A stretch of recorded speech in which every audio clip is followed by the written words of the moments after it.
So we get on the Zoom, start having a chat, and going, oh, you're new. Which is great. He's an incredible gentleman. And instead of going through the whole bio, you have his beautiful picture and his logo up there. Jason, I want to ask you, what is the one question? They're earning my body instruction. Squirrel. What is the one question that you wish everybody would ask you about your business? That's awesome. I wasn't prepared for that question. I think just the reason why you're in business is probably the most powerful element that we all have, is that the reason why they hear about it all the time. But I wish I could. And we've done videos where we're explaining why. But just to have more conversations with new people on why we're in the business and why we continue to be in the business. So I watched your why, your video on your website. It's wonderful. Is the why still the same? It sure is. Yeah. And what is your why? Just all around passion and helping people. That's what it is. And for those of you that don't know me, I was working for the front office of the Ottawa Senators, so doing something I love. And still hard to believe 12 years later that I'm in this business, because normally someone goes from finance into sports versus sports into finance, right? Something, the other way around. So, yeah. Thank you. Sandy is next. I had the incredible honor to meet Sandy yesterday in person. And I've sat with a lot of advisors during meetings and conversations. And I've watched the most incredible, confident, protective advocate I've ever seen in the industry. And I'm incredibly proud to watch her do that. It was incredible to see. So the same question to you. What do you wish someone would ask you about your business? So I have two. So there's two about my business. Okay. So why do I do what I do? I am a junkie when it comes to entrepreneurs. I'm very passionate about a family business, and I am tired of seeing people that have started from nothing and built incredible businesses that help generate our economy. They create jobs, they feed families, they donate to hospitals, participate in Fund Little League. And I think these are our unsung heroes. And I believe that in the work that we do, we help business owners make wise choices to protect what they've worked so hard to build with intentionality based on values and not valuables.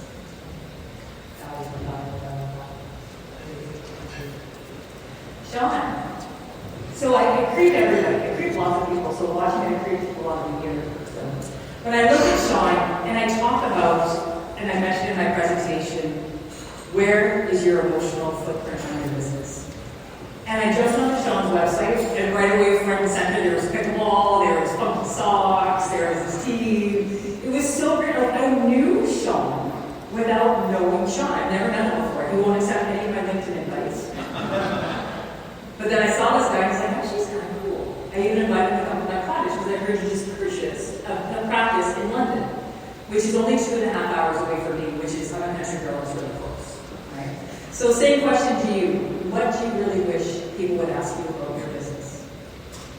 Great question, and thank you for giving it to us. We were going to be on You stage hey, today. I have a presentation done for you guys. What facilitator does that? I wish people asked me why I got into this business, actually. I used to be a licensed funeral director. I still am a licensed funeral director. And I was on the other side of the coin, seeing people with their affairs not in order, having difficult conversations at the worst possible time in their life.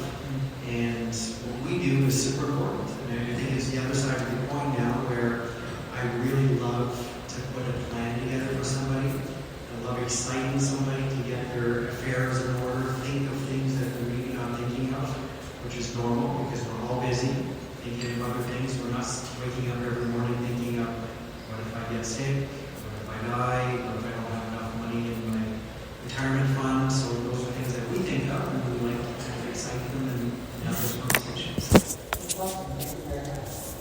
Yeah. So I was going to do that and keep the slide in that I had before. Because when I went to go look up Ada, there was nothing. There's no website, there's no LinkedIn, there's no no Facebook, there was nothing. And when we finally got together and had a Zoom conversation, she said, I'm a complete open book, ask me anything. And I'm laughing so hard because she asked me digital footprint. It was so interesting to see. But as we started talking, she really told me about the baseline of her business and what she does. And so it spoke and it made sense to why the footprint wasn't there digitally. But I think she needs a very large footprint with her existing clients. So I'm asking you the same question.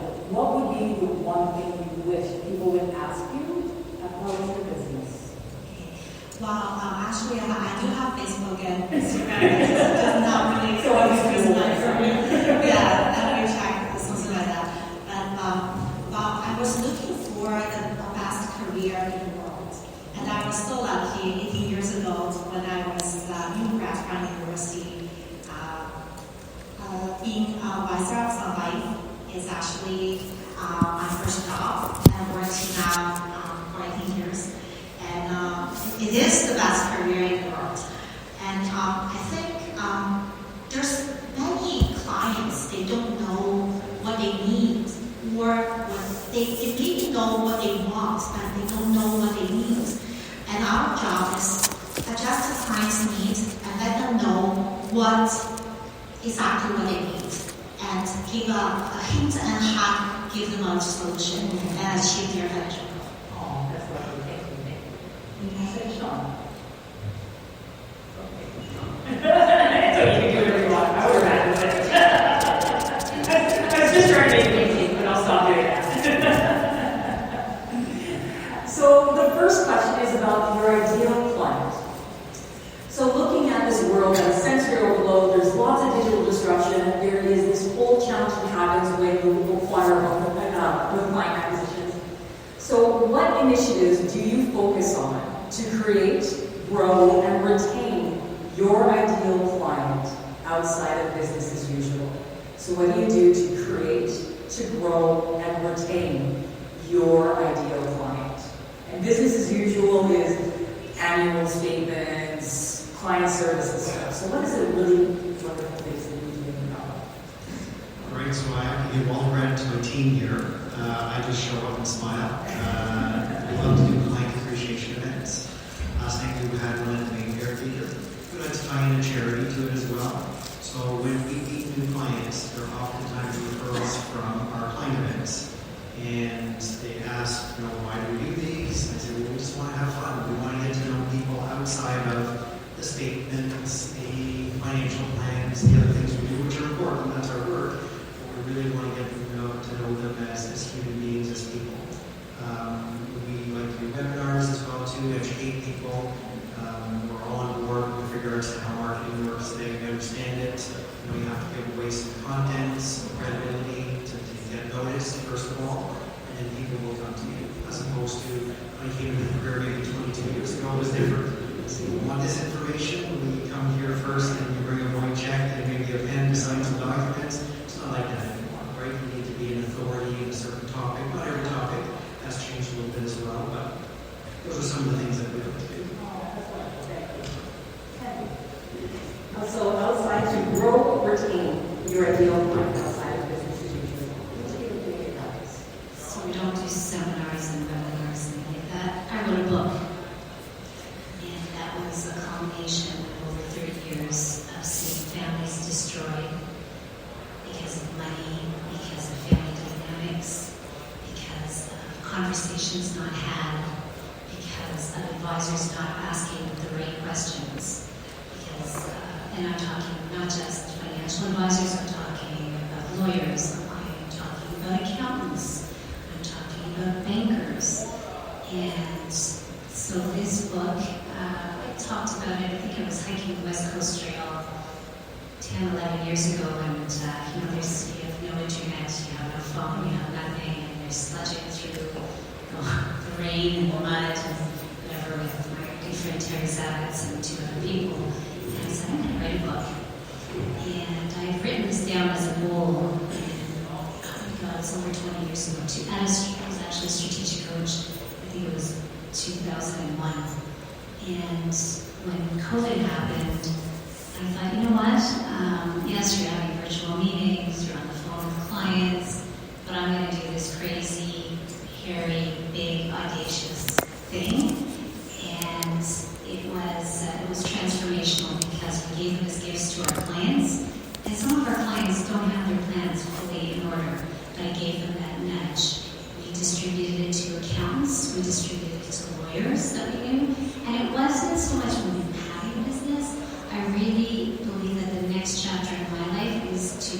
transform the industry.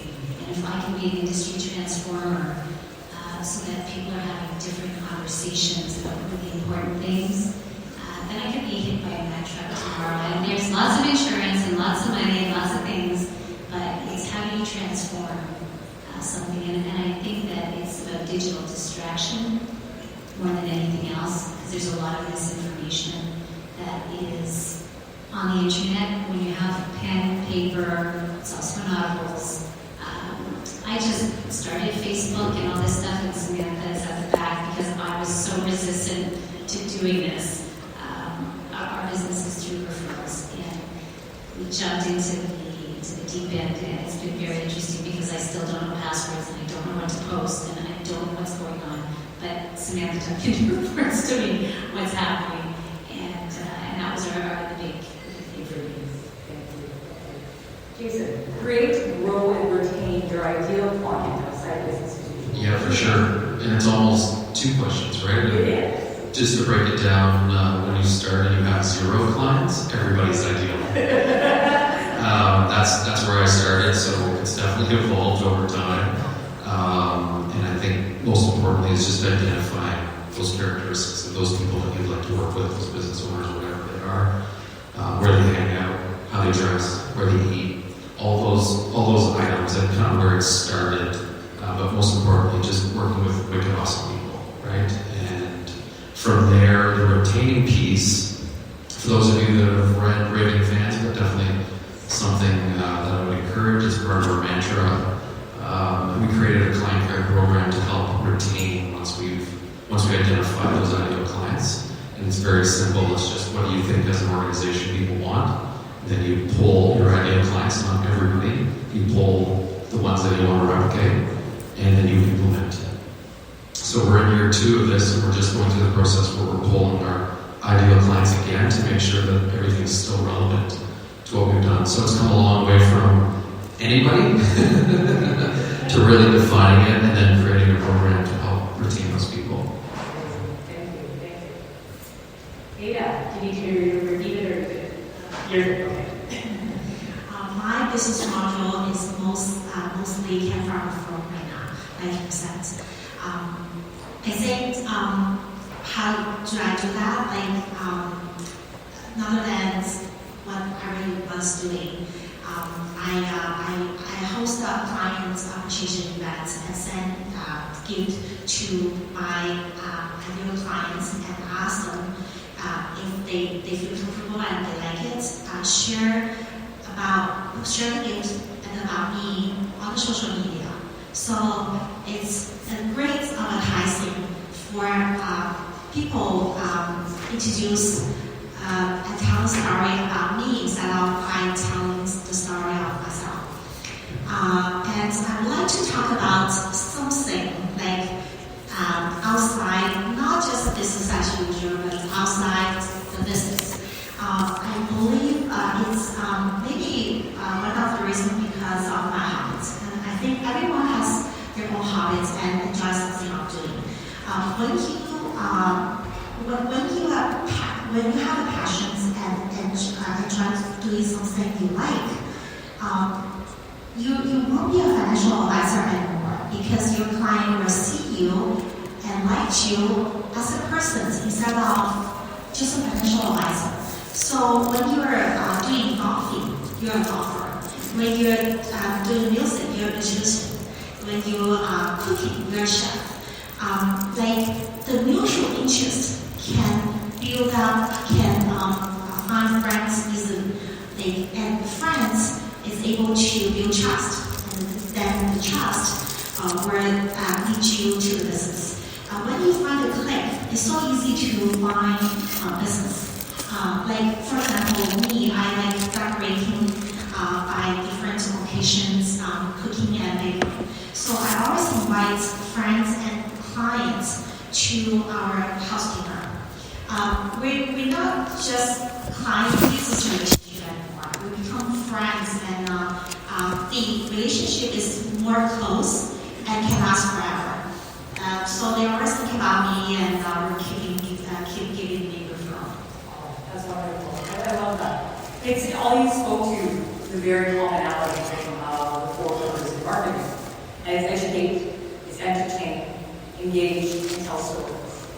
And so it was perfect that everyone in the panel really picked up that strong part of it, right? The entertaining, the educating, and it's that part that Jason shared was about also getting engaging and asking for feedback.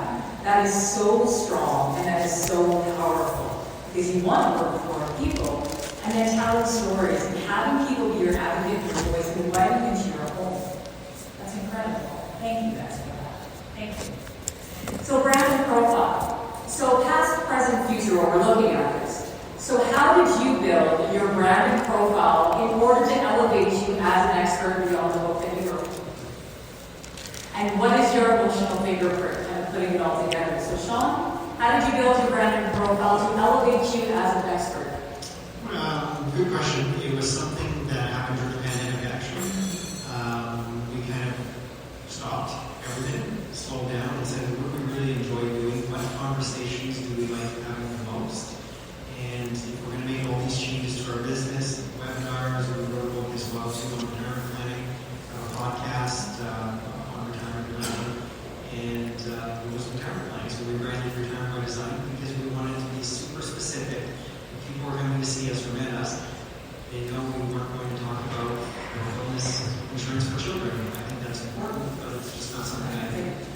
So we wanted to really become relevant in one space and add the marketing pieces around it, which are a lot of fun because we're conversations. And it adds credibility, right? Because there's so many financial advisors, there's so many titles out there, as we know, to be more specific and for people to understand what your expertise is, what you're passionate about, what you're going to have a process, a proven process around, I think is helpful, and it just kind of keeps you driving that business forward and improving continuously. So it started, I'm a very curious person, and I love learning. I went to a few family enterprise advisors. I mean, I'm always trying to find philanthropy, different courses on that. And I think I did a lot of networking with accountants and lawyers in the city. I would do, so those were the only seminars I did, were lunch and learns for accounting firms and law firms, because a lot of them don't understand what really estate planning is, they don't understand estate thinking, and it was, we would hold seminars like demystifying life insurance from an accounting perspective, and we would go to various accounting firms, because a lot of them are afraid to ask. They don't know what they don't know, and insurance is a very complex financial instrument, but when you give them the power to educate them and give them the tools and also be that resource, that's pretty much how we branded. Because like I said, we weren't on Facebook or anything until a year ago, because it was all referral based. And a lot of the clients that we have are very much quiet wealth, so we're not going to hold a seminar for them. Some of them are competitors. A lot of them like to play in the dirt. They're in construction, very high end, and they don't want anybody to know their business. So we believe that was a bit of a cachet. Now that I'm out there, I'm still kind of sweating. But I think that the networking wasn't about, oh, I'm so smart. I want to just let everyone know here, it was, what are some of the challenges that you're facing with your clients? What have been your experience dealing with people in our industry? With banks, with insurance advisors, with financial planners? How could that improve? How could that, what would you like to see? How can I help you or serve you? And I think that by flipping that equation, being curious and understanding the stress that they're under, that their billable hours, and a little aside would be that we have to remember that accountants and lawyers get paid for their time, and advisors get paid for results.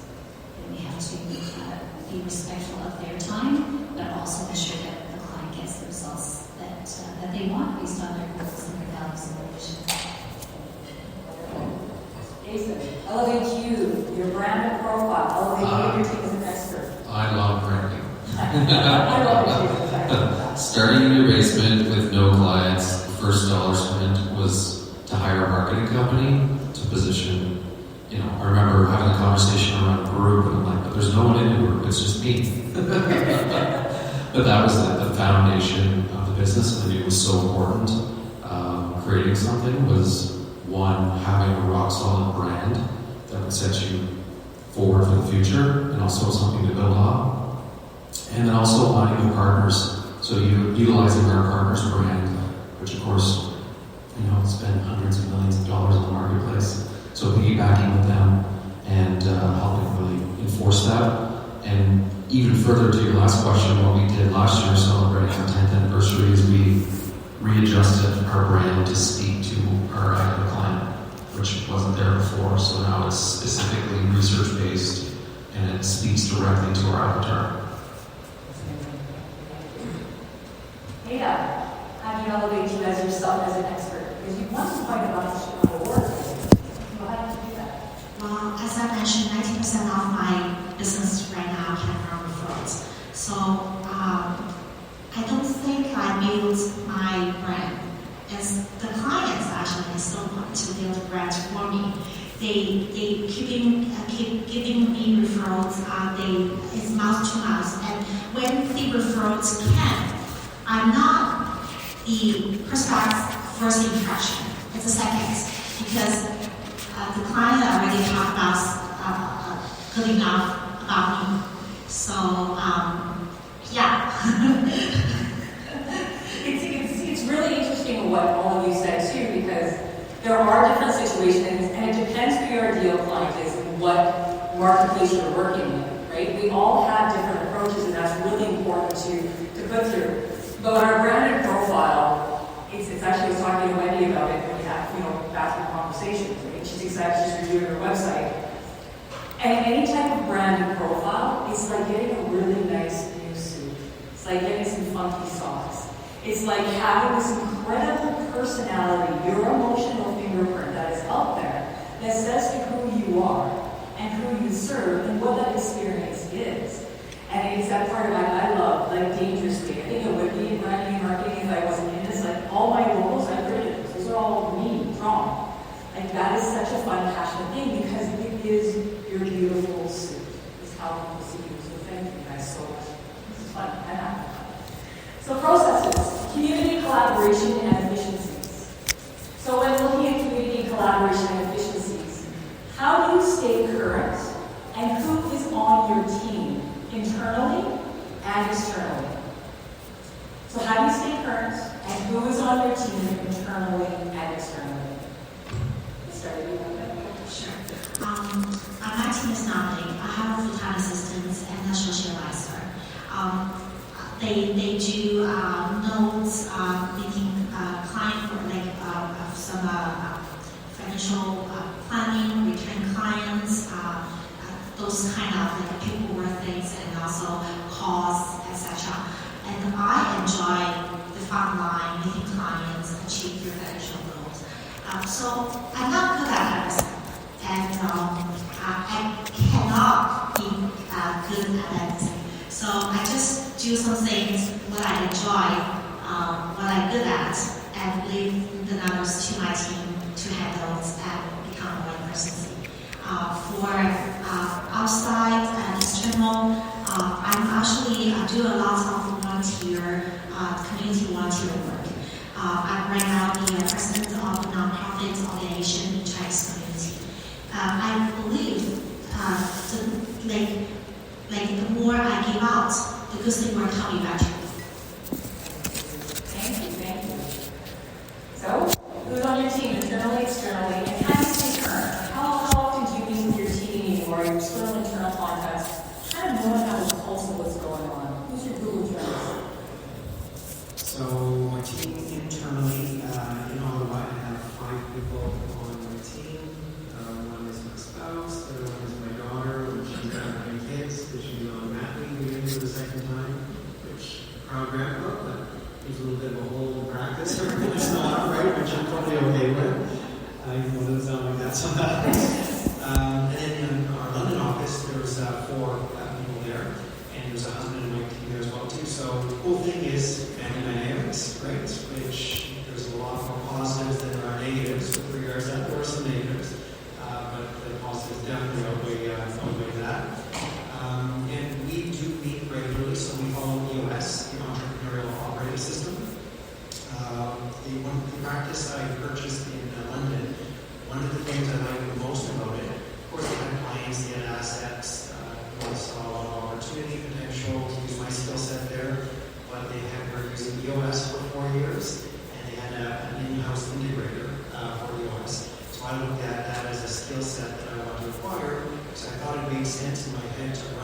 something like that. But knowing who I am and what my capabilities are, I could never be the person to run that and go on time. So we use the whole system. Our touch points are level 10 meetings on Monday morning as a team.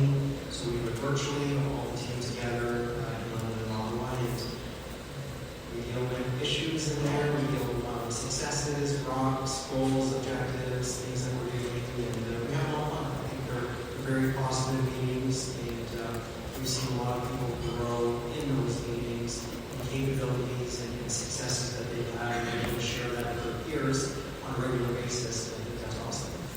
Thank you. Thank you very much. Andy. Ditto. Yes, so I read EOS, I read a number of the books, and we have weekly meetings, which are like down to an hour, which is pretty awesome as to where we're at in terms of goals, objectives, client touches. And I have been very fortunate that I've got four on my team, and each of them are smarter than me, and I am so grateful for that because I know what my unique ability is, and it's not what they do, and I'm very, very grateful for each of their gifts. So that's internal. External is I'm always learning, reading. It's a big thing for me, going to conferences. I'm very involved in family enterprise and succession. So we have another part of our business, which is advisory services. And we do advisory services for planning, because 25% of our clients are physicians. And I call that, my husband says it's my community work, because I'm good at social work with doctors, and 75%, which are business owners, that's much more exciting, because they're building and growing, and they have lots of challenges that we can provide. So that's internal. And external, I mean, I've always volunteered from, when the kids, I coached soccer and were on boards for private schools and public schools. I was chair of committees. Now I'm on a foundation. I think that the volunteer work is dragging my time more than my business work, but at the same time it's so very fulfilling to be able to give back and provide some outside. And I don't get business from that, which I like. I really do not expect business when I volunteer. That's not it at all.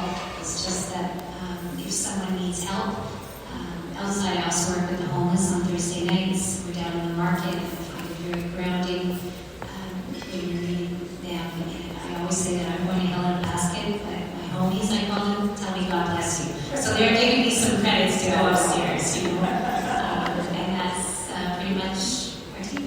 Thank you. You said something really important that I want to point out. Volunteerism or things that you are extremely passionate about, the moment you start monetizing off of it, it takes away the passion.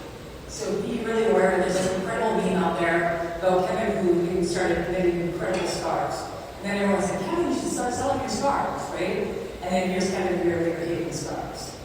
And that's what happens a lot. So I think it's a really good thing to point out. Jason. All right, team. Ryan from our teams here. Ryan.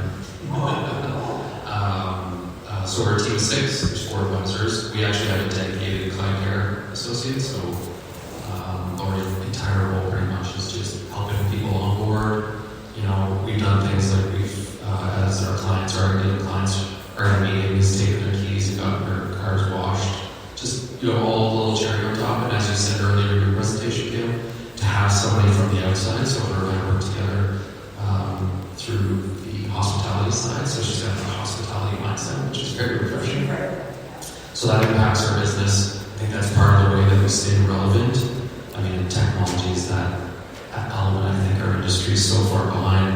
One of our team members, we had to show him how to use a fax machine a year and a half ago, right? It's so that those are the elements that we're hoping our partners will be ahead of the curve. And if not, we have to find ways that we can communicate and use technology to stay current. One of the things that we get tons of success that I want to share, if you guys haven't heard of it, it's a horrible name by the way, but it's called BombBomb. It's a video, so it's a video system. This morning I sent a birthday wish to one of our clients, right? So whether it's reviews, birthdays, whatever the case may be, it's just a nice and easy way to say thank you or say hello. So that's one of the ways that we're sitting there.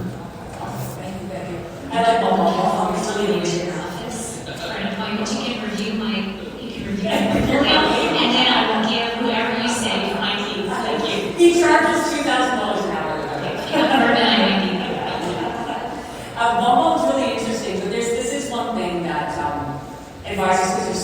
if you are going to send a bomb or any kind of video marketing, don't walk and talk and do that. Because actually so many people get motion sick when they watch that, and those are the most unwatched videos. So the videos are incredible. Just sit down and relax and send a video. Really good. I think that's awesome. Yeah. So who's like, oh, we already did it already. Sorry. I can't get up since 4 minutes. I'm sorry. So services. So addressing clients' needs. Within your practice and addressing clients' needs, that 100% non-negotiable that you will never move from in your practice.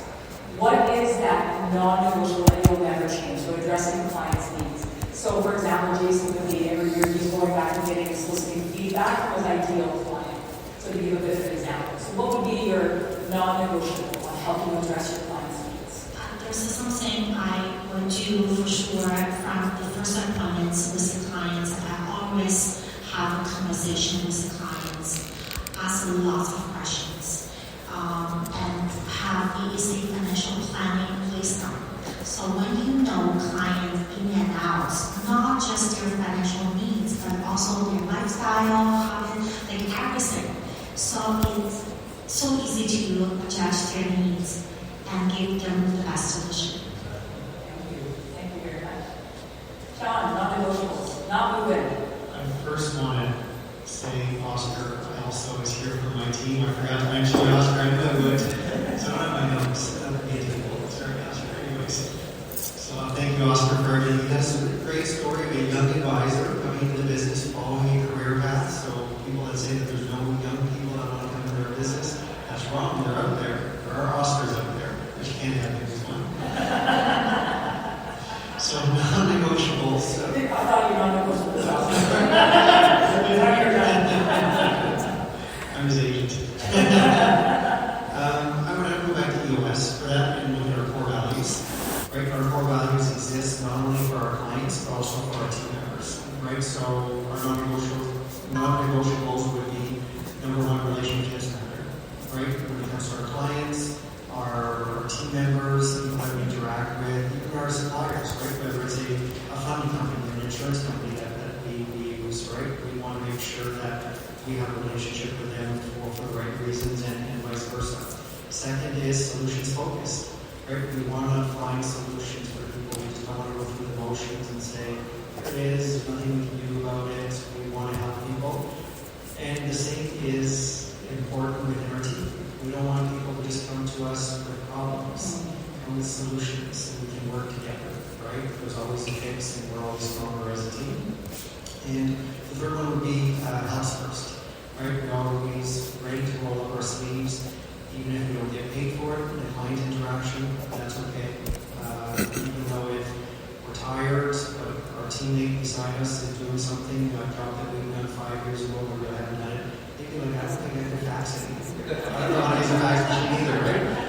But if somebody needed help because they have a kids hockey game that to get to and they needed a fax, I'll figure it out. There's probably a Google video or some YouTube video or something. Show me how to fax something, right? So the non-negotiables will definitely be our core values. Well, there's inside and outside, right? There's front stage, backstage. So let's go with the backstage, which is my team. I believe in creating a supportive and caring environment.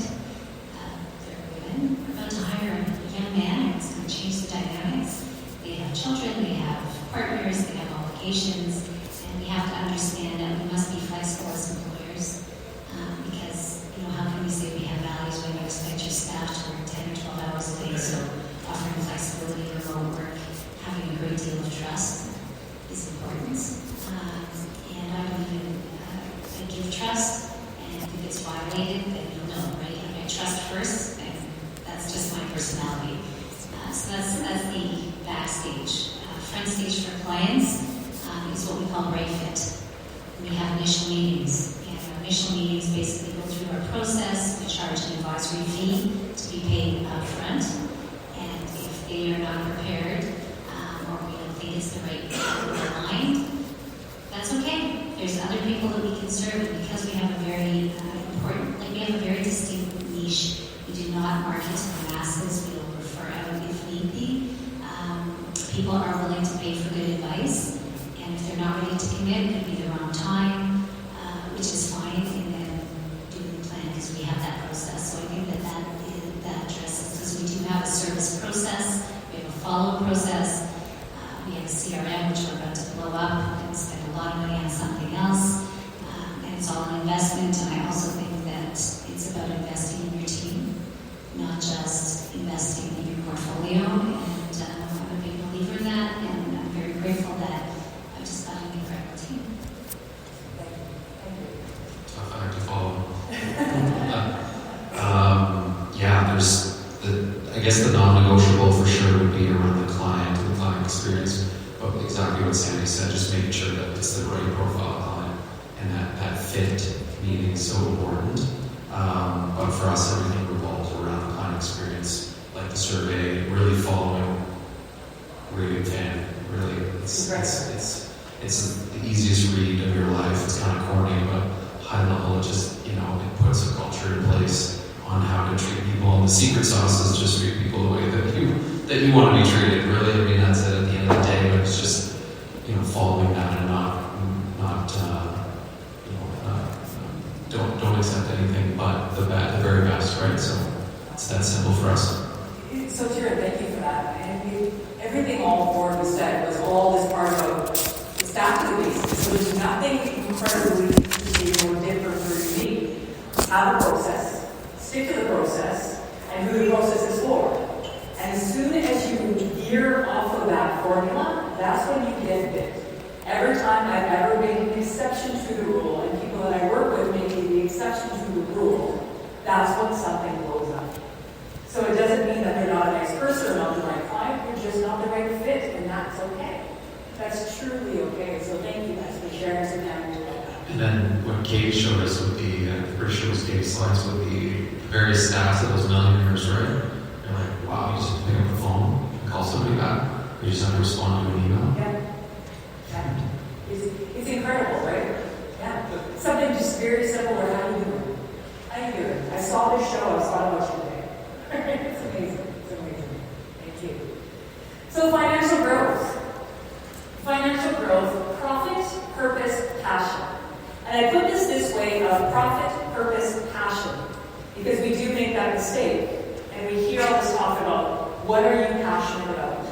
And when we are business owners, we look at what is profitable first. That is what a savvy, smart business owner does. And then they look at what is profitable, then they say apply purpose behind it, and then from there, passion. Because I'm an amazing chef, and I just about opened up a barbecue smokehouse called the Boston Barbecue. Because I love barbecue, I'm really good at it. And then I looked at first going, I love this so much, and I used to a restaurant, and that's what I'm going to do. And that's all the profit margin of what it takes to go to a restaurant online. Right? So I switched. So those pieces are already there. So when I asked that question, I told that story of how do you ensure you are going to be profitable? Because that needs to drive your business decisions. So making sure that it is profitable, sustainable, and predictable. Because that's very powerful in business. So how do you ensure you're going to be profitable? Profitable, I guess, is very simple from the world. It's like just keep making sales. Just sell. It's awesome. Right? Yeah, so how to do that? Like first of all, I always check my existing client log because we all have some clients we haven't seen for a while or years. There's the financial situation may change significantly, so there's business opportunities there. And I do semi-annual reviews with my clients who has the wealth accounts with me. So always keep updating their situations and when they say let me think. So yeah, always I'll checking their goals and see if it's on track. And I do business financial planning with them. Like I mentioned, when you know the client in and out, then it's so easy to do business. If the trust is there and they know you care, the business, you eventually you have them as your holistic advisor. What holistic means is they have insurance and all their wealth with you. So that's so they will stay philanthropy. It's hard for them to move away. Yeah. No, it's wonderful. I heard you say so many things. It is, you don't need tons of clients. You just need some really good clients. And you are doing financial planning and it has a path on your own now. So that means you're going back and revisiting the clients' needs as they go on. Exactly. Right now, every single year, I just have about 30 new clients and also maintain my existing clients. It's good enough for me to try to maintain the top 10 advisor of my company Advocis. Just so humble. Sean, how do you ensure you're going to be profitable? Well, I think you need to understand as a business owner, there's a difference between a top line and a bottom line. I think that's super important. As your business grows, the top line grows, obviously, and it's exciting, but keep an eye on your bottom line. But that being said, don't be afraid to invest in your business. I think it's super important to make the right investments, whether it's people, whether it's marketing, whether it's systems, technology. They're all good. You got to know which one's going to fit your vision and your objective to get to that next level. You also have to know, you mentioned a little bit with regards to clients and saying you're doing an awesome job with this. There's certain clients that are just not profitable to your business, and you have to know what that number is. You have to know that if we're bringing this client in, the client capital on it long term is just not going to be enough for what we want to offer as a service to the clients in our firm. So I think if you're thinking of those things, I know it's a lot to kind of think of, but just kind of pick one and find out, which one you want to fix or which one you really want to grow.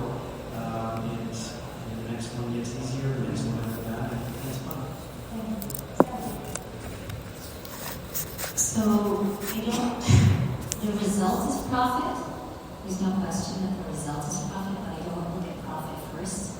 I look at purpose, I look at creative ideas. Some that end up with cemetery. Okay? That we're always trying to innovate. I'm a big innovator and I love to innovate new ideas and new services for our clients. And so as a result of that, we end up becoming more and more profitable. Revenues keep growing. And because the staff is aligned with the purpose, like our staff follows up with our clients on things like getting wills done. And it has nothing to do with insurance, it has nothing to do with advisory fees or financial plan. And I had one client who, we had a review, he went, oh my God, so I just love it. Thank you for nudging. Your staff is awesome. They keep following up emails and sometimes like in person to just pick up the phone and realize that people that have lots of zeros behind their names are just like people that have no zeros behind their names. And they are human beings. We have clients coming in with 12 t-shirts that are worth $50, $100 million, and they are the kindest, most respectful, most appreciative individuals you'll ever meet. So the profit comes if you are offering something of value. Value first, profit second. And then look at your team as investments. Look at, we're renovating our offices, and I'm like choking at what we thought it was going to be and what it actually is. But it's going to create a nicer environment for the team to come, a nicer environment. I don't look at expenses, I look at, what's an expense sometimes? I find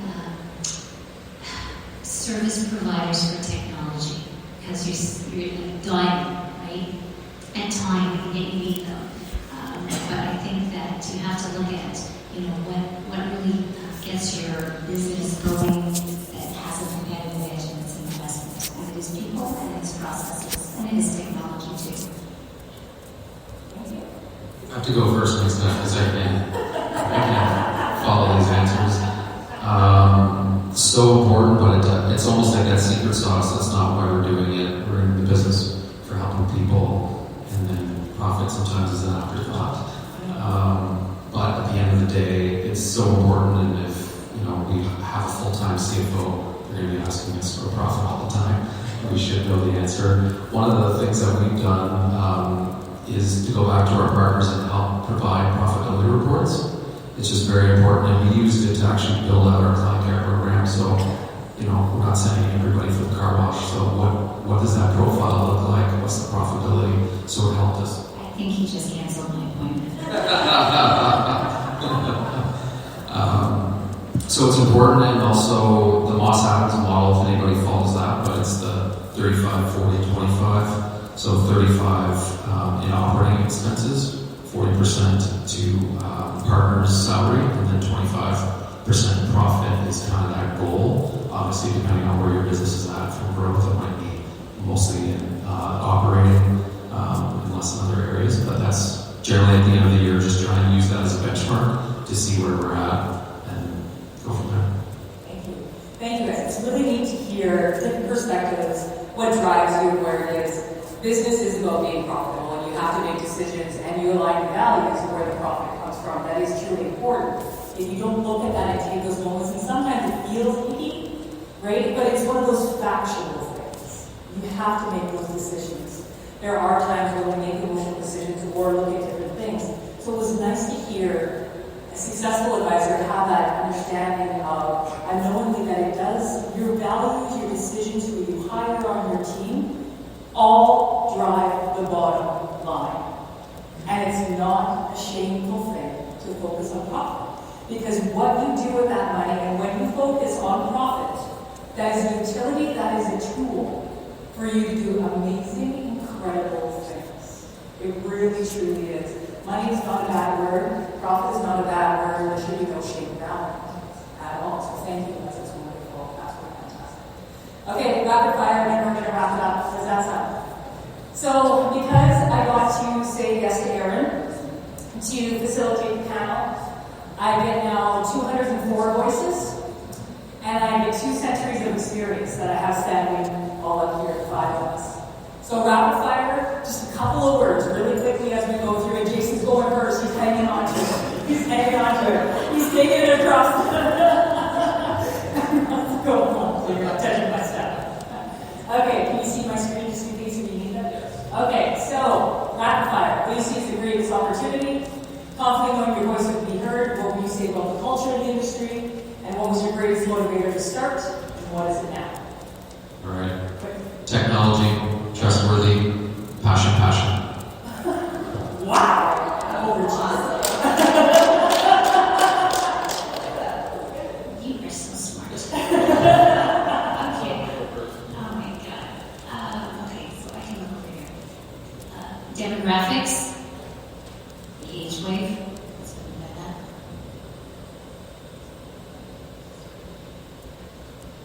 Opportunity. Food.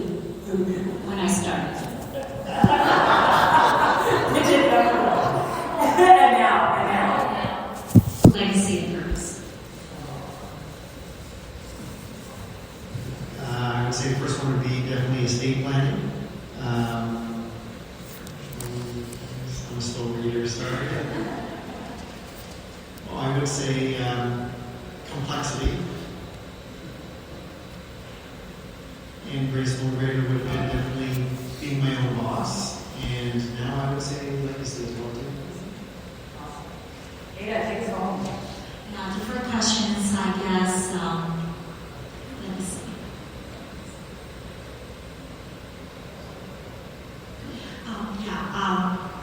The longer you work in this career, the more you make and more relaxed you will be. Second question is lifetime financial partners with your clients and motivations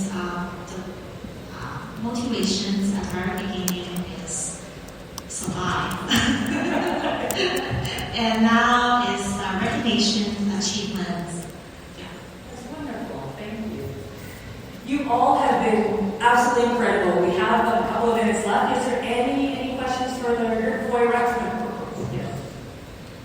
Jason, don't give me a microphone. You came from a front office and a sports organization in the career. If you said this before, I stepped out for 1 second. I hate myself for doing it. I missed it. Just shut me up. If you've already answered this.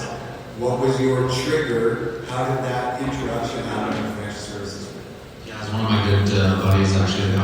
He was our advisor, and just my passion for the business was overtaking it. It somewhere went from watching TSN to BNN. I'm not really sure how that happened. But that's kind of where it started. It was a friend of mine that was an advisor who showed me the business, and I started my first business at 16. My mom's an entrepreneur, so it's in the bloodlines. And as soon as the passion was there, it was a no-brainer. Anyone else? Thank you for not making me run around. I appreciate it. You guys have been absolutely incredible. I feel quite honored and quite privileged to have got to know the three of you and the three acquainted with Jason. You advisors, you are a lifeblood. I am extremely passionate about what I do.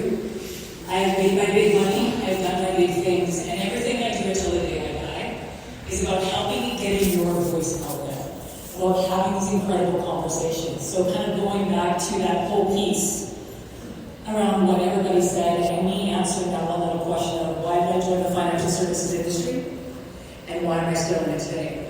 So I joined the financial services industry. I used to be a chef and a tour guide, and I was booking 82 people into a golf tournament in Valley on New Year's Eve. I took a big message pad and put it on my boss's computer saying I quit because it sucked because all my friends were having a good time drinking. And so a girlfriend called me, and she worked for Berkshire in an investment group, TWC Berkshire. She said, "Can you come answer the phone?" And I said, "Sure." And from there, 23 years later, I went to senior management. Now I'm on my own. And the reason why I'm in it today is a couple of things. And I might cry because I'm tired. But we all go through legacy. We all go through phases of legacy. And these are the things that your clients are thinking about every day. So when I was talking about the treats and the kids and what I do with them, that is a recipe card from my late mother. Those are the recipes from that almond roca ingredient and the recipe from the from the shortbread. So when my mom died 12 years ago, do you want me to tell you the biggest thing we fought about? The recipe cards. The Rocky Chain. $60,000 per child, 4 children, worth of legal fees over these emotional things. And we had different conversations and different thoughts. My other part too is legacy is also about correcting our parents or the generations before us for mistakes. My mom's biggest mistake, immigrants into Canada, died at 67, making $1,250 an hour. But her biggest problem was she wouldn't share. She had a scarcity mindset. No one was ever allowed her recipes. We were not allowed to share any of her recipes. And now I bring high-risk youth into my home. I teach them how to cook with my mom's recipes. I wear a watch. All 17 of my watches are set to January 7th, 6:22 p.m. Because my mom died January 7th, 6:23 p.m. This is what your clients do. This is what they think about. So I want to thank all of you for spending your time here today. I want to thank you for your passion, and I want to thank the 4 of you for sharing so much. Have a wonderful evening.